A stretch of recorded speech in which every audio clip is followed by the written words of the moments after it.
DOD doesn't get it. I mean, we said no to Pauget in the DEIS, no to building a firing range complex there.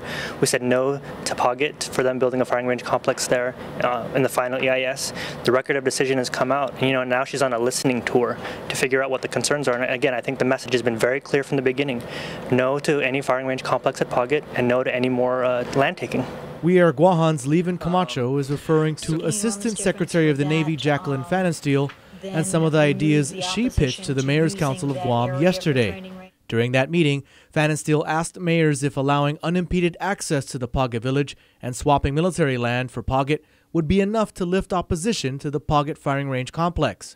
But We Are Guahan members like Camacho say that it's about more than just access to Pauget. There shouldn't be any firing in that area at all.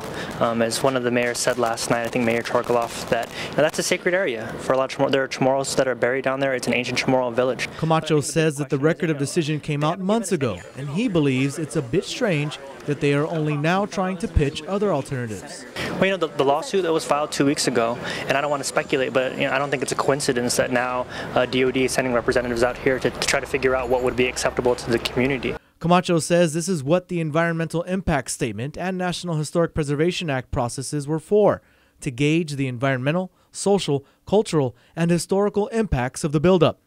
So if DOD is serious about these new alternatives, Camacho says the new alternatives should go through the EIS process as well.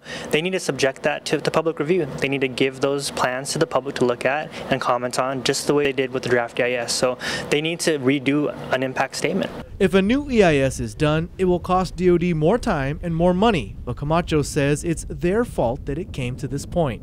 If they had simply followed the law and engaged the public from day one instead of making their decisions in D.C. and in Hawaii, we wouldn't be at this predicament.